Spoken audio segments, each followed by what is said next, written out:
I remember the exact moment everything changed. The day I realized I wasn't just being overlooked, I was being humiliated. It was the road trip from hell. Chloe, my wife, had begged me to join her and her friends on a weekend getaway to Stephanie's lake house. I wasn't thrilled about it, but I agreed because I loved her, or at least, I thought I did. The truth was, Chloe and her friends always made me feel like an outsider. They had this dynamic, a sisterhood I wasn't a part of, and I, somehow, had learned to live with it. Chloe's friends, Ella, Stephanie, and Lauren, were always making jokes at my expense. Little comments here and there, nothing overtly cruel, but enough to chip away at my self-esteem. I tried to let it go, but the constant needling stung. I should have spoken up, stood up for myself, but instead, I just took it. I loved her, and I thought if I endured enough, maybe things would get better. But that day, as we stopped at some dusty gas station on the edge of nowhere, I realized I had been a fool. I went into the bathroom, expecting the usual. I'd come back to find them laughing about something ridiculous, and we'd move on. But when I stepped out, I was met with nothing. The car was gone. Chloe, Ella, Stephanie, and Lauren had vanished. At first, I thought it was just another prank, something they'd do to test how much I could take before snapping. But this time, I knew it wasn't a joke. I stood there, staring at the empty lot, the wind picking up dust, and my heart sinking. My phone was still plugged into the car charger, my wallet in the glove box, no way to get back home, no way to contact anyone. All I had were the clothes on my back and the growing pit in my stomach. I paced the pavement, telling myself they'd come back. They'd see the ridiculousness of what they'd done and apologize. But nothing. An hour passed, then two, and the road remained as silent as ever. I began replaying the last few days in my mind. The way Stephanie spilled coffee on my lap and laughed, the way Lauren whispered something to Chloe, and they both giggled while I just sat there, trying to smile along. The realization hit me like a slap in the face, they had been building up to this. I was the punchline of their joke. I was a fool for thinking they cared.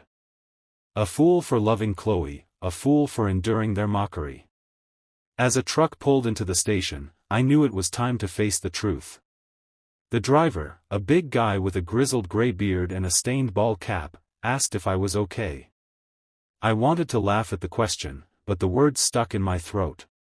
I wasn't okay. They had left me behind. Yeah, I said, swallowing the lump in my throat. I need a ride. He didn't ask many questions, just nodded and offered me a seat. The truck rumbled to life, the sound familiar and oddly comforting. As we drove down the empty highway, I let my mind wander. I could have called Chloe. Demanded she come back. But what would I say? Please don't leave me. I wasn't that man anymore. I wasn't the one who'd beg. They thought they had broken me, that they could leave me stranded, abandoned, but they had just set me free. The trucker dropped me off at a crossroad, the nearest town miles away. I didn't know how I was going to get there, but for the first time in years, I didn't care. The road ahead was wide open, and I had nothing to lose. And so, I began walking. With no phone, no money, and no idea of what awaited me, I walked away from Chloe, from her friends, from the life they had tried to make me live. This was my chance to reinvent myself. A chance to escape the toxic relationships that had eaten me alive for so long. As I walked, the sun began its slow descent, casting long shadows across the cracked pavement. I could feel the weight of the day on my shoulders, but it wasn't the kind of weight that held me down. It was the kind that propelled me forward, like a burden that was finally being shed. I wasn't walking in despair, I was walking in freedom. For the first time in years, I wasn't worried about Chloe or her friends. I wasn't concerned about their opinions, their mockery. The only thing that mattered now was the road ahead. I walked for hours, my shoes scuffing against the rough gravel, the heat of the day slowly dissipating as the evening air cooled. Grand Junction was somewhere ahead, but I had no map, no phone to guide me. I just had the sense that I needed to keep moving forward. The trucker had given me a vague direction, but beyond that, I was on my own. It didn't matter. I had no plan, no idea where I would sleep or how I would get by, but I wasn't scared. For the first time in a long time, I wasn't afraid of what might happen. I wasn't afraid of being abandoned, because, in a way, I had already been abandoned long before they left me at that gas station. This was just the final act in a play I had been living for far too long. I didn't know how long I walked, but by the time the sun had dipped below the horizon, I was on the outskirts of the town. The city lights twinkled in the distance, but I couldn't afford to get lost in their glow. I needed to keep my head clear. My mind kept drifting back to the gas station, to the moment when I realized that Chloe and her friends had left me behind. It wasn't just a prank, it was a message. They thought I would break. They thought I would fall apart. But instead, I was walking away from them, from the life they had built at my expense. I stumbled into a small town a few hours later. The streets were quiet, with only a few people milling around, locals going about their business. I didn't know where to start. I didn't know what to do next. All I knew was that I couldn't go back. Not to Chloe, not to the life I had been living. I found myself standing outside a homeless shelter. The building wasn't much to look at, but the sign hanging outside promised a warm bed and a roof over my head for the night. I hesitated for a moment, my pride battling with my survival instincts. I wasn't homeless, not technically, but right now, it felt like I was. I didn't have a home anymore. I had no money, no phone, no job, just the clothes on my back. This shelter was my only option. I walked inside, my heart pounding. It smelled like bleach and stale coffee, the air heavy with the weight of forgotten dreams. A man behind the counter looked up at me, his face weathered but kind. "You lost, or just broke?" he asked, sizing me up. "Both," I replied, swallowing the lump in my throat. I got ditched out on the highway. No phone, no money, nothing. "Roy," the man said, extending a hand. "Fill out some forms, get yourself a bed. We'll figure it out tomorrow." I took the clipboard from him, my hands trembling slightly as I filled in the information I could remember. The process was mechanical, something I had to do to move forward. When I was finished, Roy pointed me to a cot in a dimly lit room. It wasn't much, just a thin mattress and a blanket, but it was a bed. For tonight, that was enough. Lying there in the dark, I could feel my mind spinning. The loneliness of the past few days crept in, but it wasn't the same kind of loneliness I had felt with Chloe. No, this was different. It was the kind of loneliness that comes with starting over. I wasn't wallowing in despair. I wasn't begging for her to come back. I was embracing the silence, letting it wash over me like a cleansing wave. This was my new life. I had nothing to go back to, but I had everything to move forward to. The next morning, I woke early. The room was still, save for the sound of people shuffling in the halls. I didn't know what time it was, but it didn't matter. I had made it through the night, and now it was time to start again.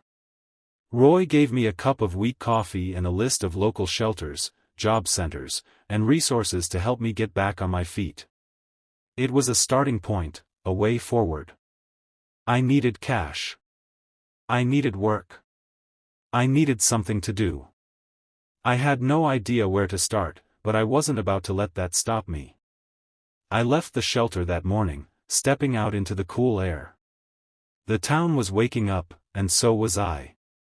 There was no going back, no second-guessing myself. Chloe and her friends had abandoned me, and while it had hurt at first, it had also freed me. I was done being the joke. I was done being their punchline. Now, it was time to become something else. Something better. I didn't have much, but I had resolve. As I walked down the street, I could feel the weight of the past few days lifting off me, piece by piece. The town was still sleepy, with only a few cars passing by and the occasional pedestrian who barely glanced up as I passed. It was the kind of place where everyone minded their own business, and for once, that was exactly what I needed. I had no job, no plan, and no money. I was starting with nothing. But as I walked, a sense of clarity washed over me. For the first time in years, I wasn't answering to anyone. No Chloe, no friends who made me feel like an outsider, no one to tell me who I was or what I should be. The freedom felt overwhelming, almost intoxicating. I walked through town aimlessly for a while, taking in the sights of the old brick storefronts and the small-town vibe. I was searching for something, though I didn't know exactly what. Maybe a job, maybe a way to make it through the next day. But more than anything, I was looking for my footing, some sign that I could make it on my own. I found it at a diner on the edge of town. The place was small, the windows fogged with the kind of grime that only comes from years of service. The sign above the door read Jacqueline's Diner. Inside, it was cozy but no frills, red vinyl booths, a jukebox in the corner, and an older woman with tattoos on her arms behind the counter. She had the air of someone who'd seen it all and wasn't particularly impressed by anything. I hesitated as I stood by the door, looking around. The place was quiet, with only a few regulars scattered around the booths. The woman behind the counter glanced up at me, her eyes sharp as she sized me up. She didn't ask if I needed help. She didn't offer a seat. She just waited for me to speak. "Can I help you?" she asked after a beat, her voice gravelly and no nonsense. I wasn't sure what I was asking for. I wasn't even sure what I needed. But I knew one thing: I needed to make a living. I needed something to do with my hands, something to ground me. "Looking for work," I said, my voice steady even though my nerves were still raw. "Anything available?" She studied me for a moment, her eyes narrowing slightly. "Dishwasher quit yesterday. Pays crap. Hours are long. You steal from me, you're dead. You in?" I blinked, caught off guard by the bluntness of it all. But she wasn't looking for a heart-to-heart.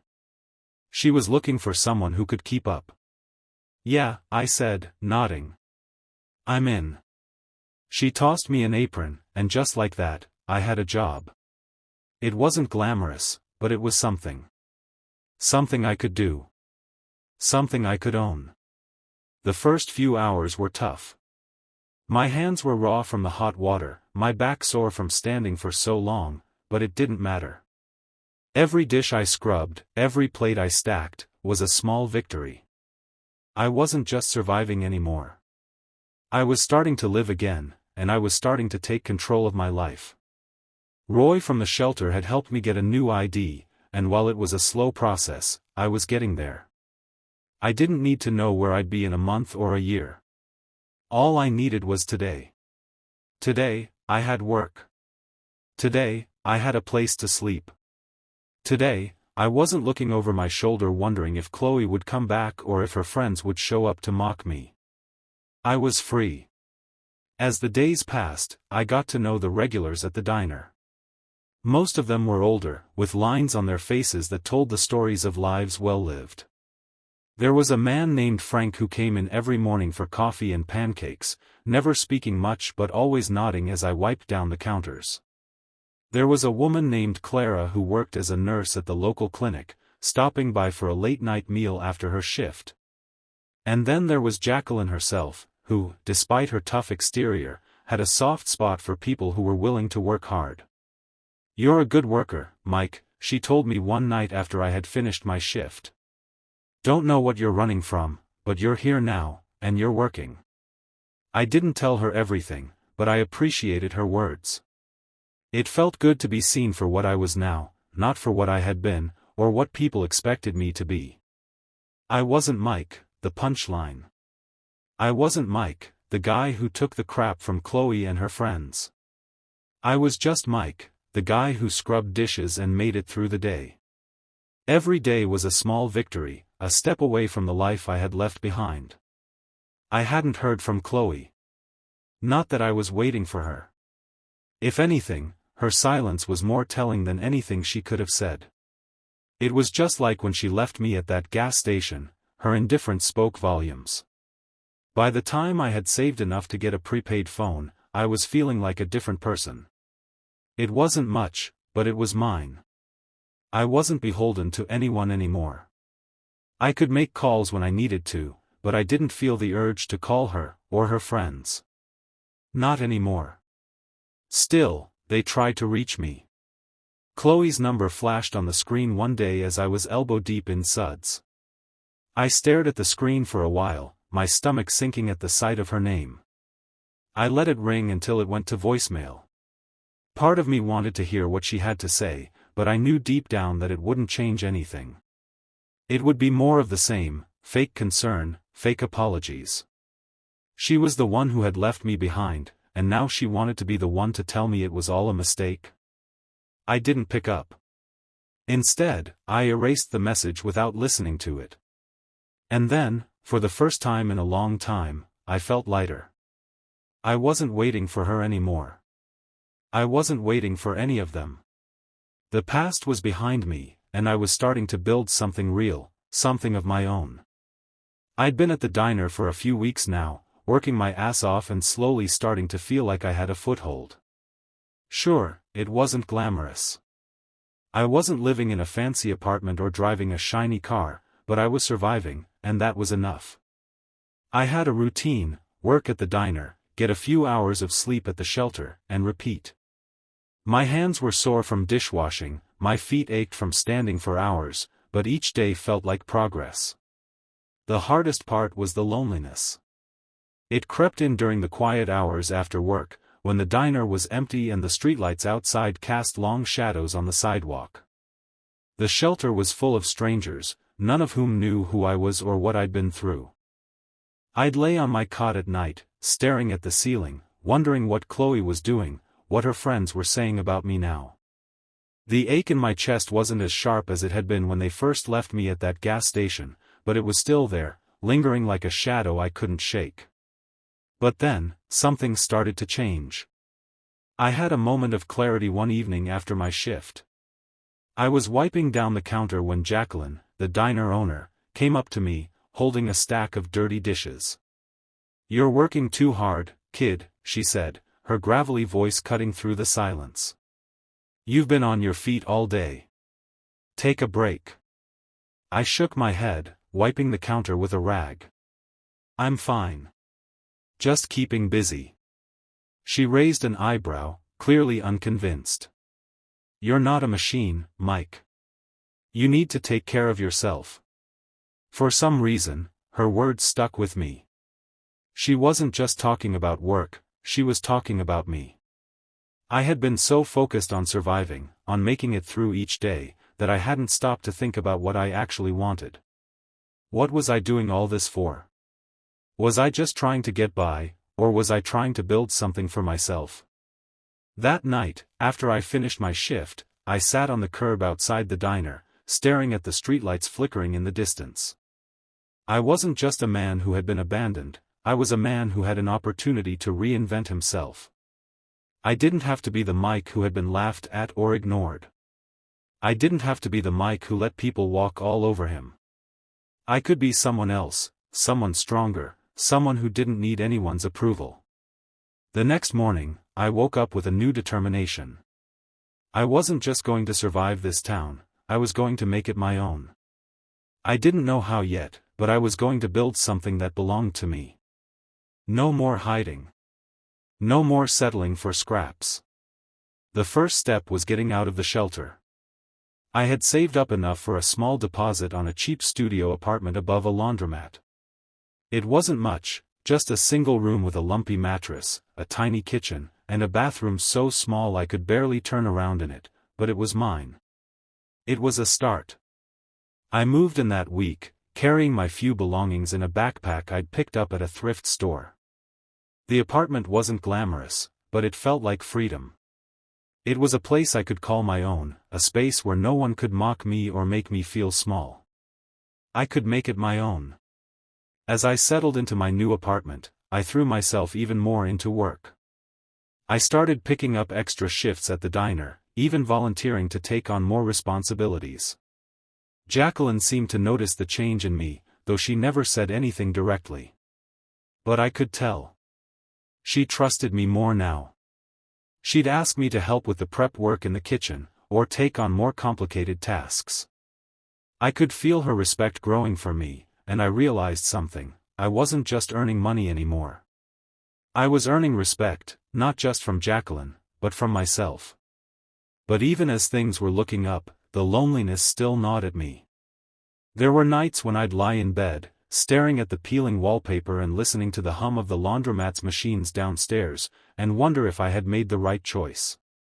Maybe I had been wrong to leave. Maybe Chloe hadn't really meant to hurt me. But deep down, I knew that wasn't true. They had left me. They had humiliated me, and I couldn't go back to that life. Not now. Not ever. One night, after a long shift, I found myself standing outside the diner, watching the streetlights flicker in the early morning fog. I was tired, my body aching from the day's work, but I couldn't shake the feeling that something was changing. My life was beginning to take shape. It wasn't perfect.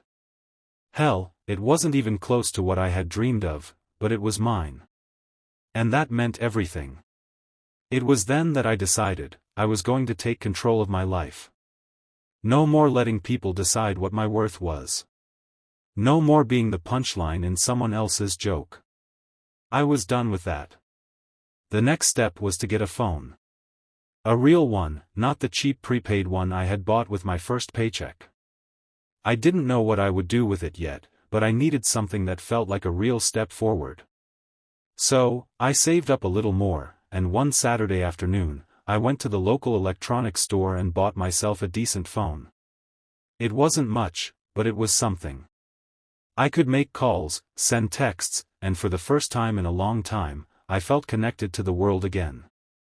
Not to Chloe, not to anyone from my old life, but to myself. I was starting over, and I was doing it on my terms. The next week, Chloe tried to call me. I saw her number flash on my screen while I was scrubbing dishes in the back. My stomach tightened at the sight of it, but I didn't answer. Not this time.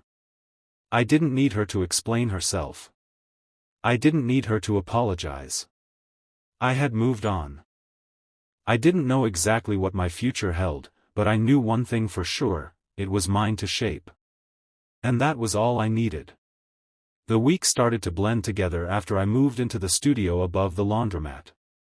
The routine was comforting, in a way. Work at the diner, sleep in my own tiny space, repeat. It was simple, and for once, that simplicity felt like stability. I wasn't looking for drama, for attention, or even companionship. I had learned to value solitude, to appreciate the quiet space I had carved out for myself. But despite all the progress I was making, the feeling of being an outsider, the guy everyone had laughed at, the one who was always the butt of the joke, lingered in the back of my mind. I didn't miss Chloe or her friends. I didn't need them.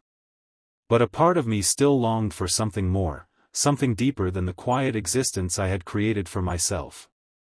The loneliness had started to feel less like a companion and more like a heavy weight I was struggling to carry. Jacqueline noticed. She was perceptive, the way people are when they've lived a hard life. She didn't ask me questions, she didn't need to. She could tell I was trying to outrun something, but she respected my silence. It wasn't until one night, after a long shift, when she caught me lingering by the jukebox, staring at the neon lights flickering above, that she finally spoke. "You're a good kid, Mike," she said, her voice softer than usual. "But you're still running from something. And I get it. I really do. But you can't keep running forever." I hadn't expected that. The words hit me harder than they should have. I wasn't running, I was rebuilding, wasn't I? I wasn't hiding. But then why did I still feel so empty? Jacqueline studied me for a long moment, and I could tell she wasn't just talking about work or my situation. She was talking about me. The man I had been and the one I was trying to become. Just don't make the mistake of thinking that being alone makes you stronger. You need people. Even if it's just one person. Don't shut yourself off from everyone. I hadn't realized how much I had been isolating myself until she said that. I'd been so focused on building a life apart from Chloe and her friends that I'd forgotten how to connect with anyone else. Maybe it was time to let someone in. Maybe I didn't have to go through this alone. The thought stuck with me. The next few days were quieter, more reflective. I kept working, kept pushing forward, but something inside me was changing. I was starting to realize that I couldn't keep living as if I didn't need anyone. I didn't need to go back to Chloe or her friends, but maybe it was time to build something with people who valued me, for who I truly was, not for who they wanted me to be. As if fate was listening, I ran into someone who might be just the person I needed. Her name was Sienna. I'd seen her before at the diner. She was a med student, always buried in textbooks, always too focused on her studies to notice much of what was going on around her. But that day, she caught my eye when I refilled her coffee for the third time. She looked up from her notes, her tired eyes meeting mine, and for the first time, I saw her smile, not a polite smile, but one that actually reached her eyes. "Thanks," she said, her voice soft and genuine. "You're probably tired of seeing me here every day, huh?" I chuckled, shaking my head. "Not at all. You're one of the few people who doesn't make me feel invisible." She blinked, a flicker of surprise crossing her face. "Invisible? I'm sorry, I didn't mean to." "No, I'm not complaining," I interrupted, "I was just saying. It's nice to feel like I matter, even if it's just to make someone's coffee the right way." Her gaze softened, and for a moment, we just stood there, not talking, but somehow understanding. There was something different about her. She didn't look at me with judgment, like so many others had. She didn't make me feel like I had to prove myself. Over the next few weeks, Sienna and I began to talk more, at first in small bursts during my shifts at the diner. She'd ask about my day, or tell me about her studies, and slowly, our conversations turned from polite small talk to something deeper. She wasn't trying to fix me. She wasn't looking for a way to make me better or more successful. She just saw me. And for the first time in a long time, I didn't feel like I had to hide anything. One night, after the diner had closed, Jacqueline gave me the night off. She didn't say why, but I think she knew I needed it. I was tired, physically and mentally. The loneliness had started to feel heavier, and I needed a break. I ended up at the small cafe where Sienna often studied. She was sitting by the window, as usual, her textbook stacked neatly beside her, her eyes focused on a page. "Mind if I join you?" I asked, standing awkwardly by her table. She looked up, her face lighting up in that easy smile of hers. "Of course. Please, sit. I could use the company." We talked for hours that night, sharing stories about our lives, our struggles, our dreams. She told me about her aspirations of becoming a doctor, and I told her about my past, the pain, the betrayal, and the steps I was taking to rebuild myself. She didn't judge. She just listened, offering quiet words of encouragement when I needed them, and never pushing too hard when I didn't want to talk about something. As we said goodnight, I realized something. Maybe I hadn't been looking for someone to fix me. Maybe all I needed was someone who didn't make me feel broken in the first place. And for the first time, I felt like I wasn't just surviving. I was living. I wasn't sure where this would go. I wasn't rushing anything. But there was something about Sienna that made me feel like I could keep going. Like maybe, just maybe, I could build a life that wasn't defined by the failures of the past, but by the strength I had found in myself. For the first time in a long time, I wasn't afraid of what the future held. Life started to feel like it was finally on an upswing. I had a place to call my own, a steady job at the diner, and a connection with Sienna that, although new, felt real. The loneliness that had haunted me for so long began to ebb away, replaced by a quiet sense of purpose. Every day wasn't perfect, but it was mine to shape, and for the first time, I wasn't terrified of the person I was becoming. But no matter how far I tried to run from the past, it had a way of catching up with me. Sometimes it came in the form of an empty apartment after a long day, the silence pressing down on me like a weight. Sometimes it was in the quiet moments, like when I would catch a glimpse of my reflection in the diner's windows, the man staring back at me, a stranger, someone I had long forgotten. And then, sometimes, it was in the form of unexpected messages. Chloe reached out again. I had known, deep down, that she would. The phone call had been the first sign, but this time it was different. I didn't just ignore her message like I had before. I read it. Mike, I just want to make sure you're okay. We all do. Please call me. I could feel my chest tighten as I stared at the words. Part of me wanted to pick up the phone and tell her everything, about how they had left me at that gas station, about how they had mocked me for years, about how I had been a fool to believe in her. But that wasn't who I was anymore. I didn't respond. I didn't need to. There was nothing left to say. I didn't need her to validate me. I had spent years chasing her approval, and it had led me nowhere. I wasn't going to give her the satisfaction of thinking that I was still stuck in that old life, still hoping for something that had long since died. I deleted the message. And yet, despite how far I'd come, there was a nagging feeling that I couldn't shake. The ghosts of my past, of Chloe and her friends, lingered in the background of my thoughts. It wasn't just the betrayal, the mockery, it was the fact that they had seen me as weak, as someone they could push around. That stung more than anything. It wasn't just that they left me behind. It was that they had never seen me as worth fighting for. But I was fighting now. Every day I showed up to the diner, every shift I worked, every time I walked out of my tiny studio apartment, I was fighting for the life I deserved. For the first time, I was building something that belonged to me. The problem was, I didn't know how to leave the ghosts behind. Sienna could sense it. She noticed the days when I seemed quieter, when I pulled back into myself, retreating into my thoughts instead of engaging with her like I used to. She never pushed me, but I could tell she was worried. One evening, as we were finishing up dinner at the diner, she reached across the table and touched my hand gently. "Mike, what's going on?" she asked, her eyes filled with concern. "I know you've been through a lot, but I also know you're not telling me everything." Her words hit me like a punch to the gut. I didn't want to admit it, didn't want to acknowledge the part of me that was still broken, still haunted by the past. But she was right. I wasn't telling her everything. I trailed off, unsure of how to explain the weight I carried inside me. "There's a part of me that's still stuck in the past, Sienna.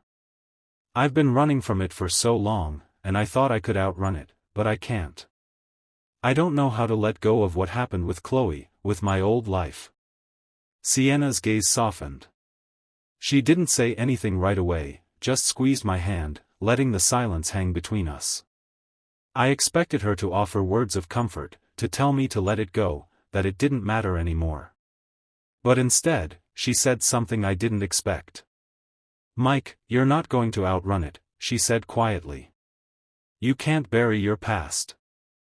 It's a part of who you are, whether you like it or not. But it doesn't define you. You get to choose how it affects you. And right now, I see a man who is trying to rebuild, trying to become something better. Don't let your past hold you back." Her words were simple, but they carried a weight of truth that I had never considered. I had been running, not just from Chloe and her friends, but from the pain, from the person I used to be. I had been so focused on moving forward that I had ignored the fact that I had to face the past before I could truly let it go. That night, I spent hours thinking about what Sienna had said. I wasn't going to bury the past, but I also wasn't going to let it control me. I had to face it, acknowledge it, and then choose to move forward without letting it define me. The next morning, I did something I hadn't done in a long time. I went to the park. I sat by the lake, alone with my thoughts, and I allowed myself to feel the weight of everything that had happened. The betrayal, the abandonment, the years I had spent trying to make it work with people who didn't value me. I let the anger rise in my chest, but I didn't let it consume me. I allowed it to exist, but I didn't let it control me. For the first time, I felt a sense of peace. I wasn't running anymore. I wasn't pretending the past didn't exist. I was accepting it, owning it, and moving forward. I wasn't who I was 5 months ago, and I wasn't who I had been with Chloe. I was someone new, someone stronger. And as I sat there by the lake, watching the ripples spread across the water, I realized that the ghosts of my past had no power over me anymore. I was free to create the future I wanted, on my own terms. The past would always be a part of me, but it wouldn't define me. I would. And that was enough. The days that followed were a quiet kind of transformation. I didn't wake up every morning thinking about Chloe or her friends anymore. The anger I had once carried with me like a shield had started to dissolve. I wasn't ignoring it, I was simply choosing not to let it control me. The more I focused on building the life I wanted, the less room there was for the ghosts of the past. They were still there, but they no longer had the power to drag me down. Sienna noticed the shift. She had been patient with me, never rushing me to open up, but she could see the walls I had built around myself starting to crack. One evening, as we sat together at the diner after closing, she looked at me with that knowing expression, the one that always seemed to see right through me. "I've been thinking about what you said," she started, her voice gentle but firm. "You're not running anymore, right?" I smiled, feeling the weight of the truth in her words. "No. I'm not running anymore. I'm done with that." She nodded, her gaze unwavering. "Good. Because you're a different person now. And I think you're ready for the next step." I raised an eyebrow. "The next step?" She leaned forward, her hands clasped together on the table. "Yeah. I think it's time you start doing more than just surviving. You've rebuilt yourself, Mike. You've made it through the hardest part. Now, you need to start living, really living. I'm not talking about the job, the apartment, or the diner. I mean, you need to open yourself up to more than just work and survival. You need to experience life. You deserve that." Her words hit me like a revelation. I had spent so much time focused on the basic necessities, work, a place to sleep, getting by, that I had forgotten what it felt like to truly live. To feel joy, excitement, connection beyond survival. I realized she was right. It was time to stop holding myself back. I had rebuilt my life, and now it was time to live it. To embrace the possibilities that awaited me. For the first time in a long time, I wasn't afraid of change. The next day, I called Roy, the man from the shelter who had helped me get a new ID. I hadn't spoken to him much since then, but something about the idea of reconnecting with people who had helped me during my lowest moments felt right. He answered on the second ring. "Mike. Haven't heard from you in a while. What's up?" "I've been thinking," I said, trying to keep the excitement out of my voice. "About what's next. I think I'm ready to get back out there. I want to find something more, you know? Maybe a new job or an opportunity that feels bigger. Something I can build on." Roy chuckled. "Well, it's about time. You've been taking it slow, but you're ready, I can tell.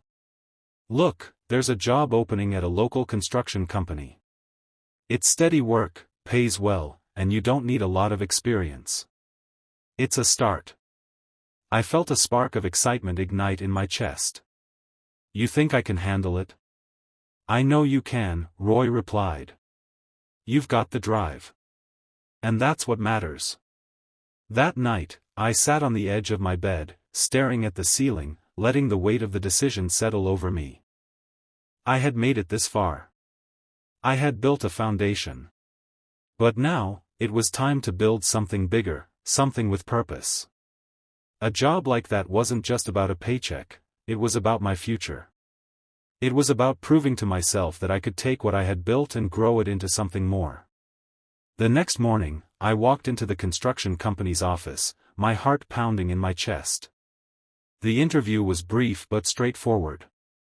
I wasn't the most qualified candidate, but I had something they couldn't teach, a relentless determination to keep moving forward, no matter what.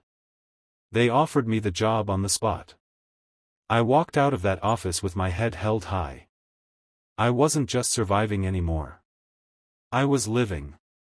I was taking control of my future, and it felt good. Sienna was the first person I told. We were sitting on the porch of my studio apartment that evening, watching the sun set over the horizon. She looked at me, a small smile playing on her lips. "I'm proud of you, Mike," she said, her voice warm. "This is the beginning of something big for you." I didn't know exactly what the future held, but for the first time in a long time, I wasn't afraid of it. I had a purpose now. I wasn't just a man who had been abandoned. I was a man who had rebuilt his life, piece by piece, and who was finally starting to see the fruits of that labor. The road ahead was still uncertain. I didn't know how long I would work at the diner or what my career at the construction company would look like. But I wasn't worried. I had learned to trust myself. I had learned to trust the process. And most importantly, I had learned that life wasn't about waiting for the storm to pass. It was about dancing in the rain. The ghosts of the past had been buried. The man I had been was gone, replaced by someone stronger, someone who didn't need to be defined by the mistakes of others. I was Mike now. And that was enough. It's strange how life works. There's no big moment when you wake up and realize you've changed. It's more like a slow, steady shift, so gradual that you almost miss it until one day, you look around and see just how far you've come. That's where I was now, standing at the edge of something new, something I had built with my own hands, brick by brick. And I could finally look back at the past without the ache in my chest, without the anger that used to consume me. The construction job was harder than anything I'd done before, but I welcomed the challenge. The hours were long, and the work was grueling, but it gave me a sense of pride I hadn't felt in years. It wasn't glamorous, but it was real. I wasn't afraid of getting my hands dirty anymore. I wasn't afraid of the work, the sweat, or the effort it took to prove myself. Every nail I hammered, every wall I built, felt like a small victory. I was finally building something that would last. Sienna was still a constant in my life, though our relationship had grown at a pace that felt natural. We didn't rush anything, just spent time together when we could, shared meals, laughter, and the occasional quiet moment. She was everything Chloe had never been, kind, patient, and understanding. She saw me, not just the man who had been left behind, but the man I was becoming. And that made all the difference. But as much as I appreciated her, there was still one thing I had to do. It wasn't something I wanted to do, but I knew it was necessary for me to truly let go. I had to face Chloe. I didn't need her approval. I didn't need her apology. But there was something unresolved between us. Something that had been hanging over me for too long. I had to tell her that I had moved on, not just from her, but from the version of myself that she had helped create. I had to show her that I wasn't broken anymore. It wasn't easy. I knew it wouldn't be. But I also knew that this was the last step in my journey. The final act of letting go. I sent her a message, telling her I was in town. That we needed to talk. She responded quickly, almost too quickly, with a message that was almost apologetic, as if she thought I would welcome her back with open arms. Mike, I'm so glad you reached out. I've been thinking about you a lot. We need to talk. Please, I'll make time. I didn't respond right away. I thought about it for a while, considering the words carefully. I wasn't going to beg for her attention. I wasn't going to let her manipulate me the way she had all those years ago. I didn't want anything from her, except closure. And that's what I was going to get. We agreed to meet at a quiet cafe in the middle of town. It wasn't a place I frequented, but it felt fitting, neutral ground, a place where we could talk without the weight of the past hanging over us. When I saw her walking in, looking exactly the same, I felt a strange sense of detachment. She was still beautiful, still the woman I had loved for so long. But now, she seemed distant, like a character in a story that I had long since closed the book on. She smiled when she saw me, that familiar, easy smile she used to give me when everything was right between us. But this time, it didn't have the same warmth. There was something guarded about her. She took a seat across from me, her eyes searching mine as if she were trying to find the person she had left behind. "I'm glad you reached out," she began, her voice softer than I expected. "I've missed you, Mike. I've thought about you so much. I didn't know how to reach out. I was scared. I didn't want to hear excuses. I didn't want to hear how much she regretted leaving me behind. Instead, I looked at her, my expression calm but firm. You didn't know how to reach out?" I repeated, the words slipping out almost before I could stop them. "You left me at a gas station, Chloe. You didn't even look back. For years, I begged for your attention, your respect, your love. And then you just disappeared. You didn't care about me." "Not really." Her face faltered. She opened her mouth to respond, but the words didn't come. She closed it again, looking down at the table. The silence stretched between us, thick and heavy. I could have let it drag on. I could have kept fighting for her to understand. But that wasn't what this was about. This was about me. About my journey. About who I had become. "I don't need an apology," I said quietly, breaking the silence. "I'm not looking for anything from you anymore. I just needed you to understand that I'm done with that version of myself, the version of me that was constantly chasing your approval. The one who let you and your friends laugh at me, mock me. I'm not that man anymore, Chloe. And I'm not going back to him." She looked up at me, her eyes wide with shock, but there was something else there too, regret, yes, but also a faint sense of relief. For a moment, I thought I saw a flicker of the woman I once loved, but it was gone as quickly as it appeared.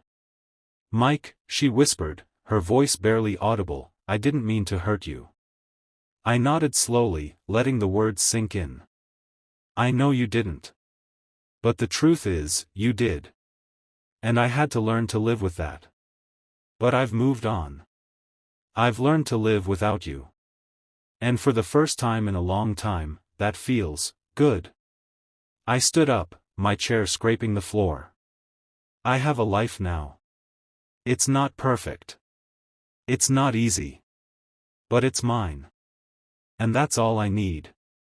As I turned to leave, I felt something shift inside me. It wasn't anger. It wasn't bitterness. It was freedom. The final release.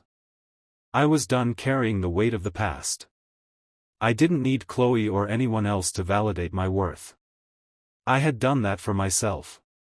I walked out of that cafe with my head held high, and for the first time, I didn't feel the need to look back. The man I was before, the one who had been laughed at and abandoned, was gone. And in his place was someone who had learned the true power of letting go. I wasn't just surviving anymore. I was living. And that was enough.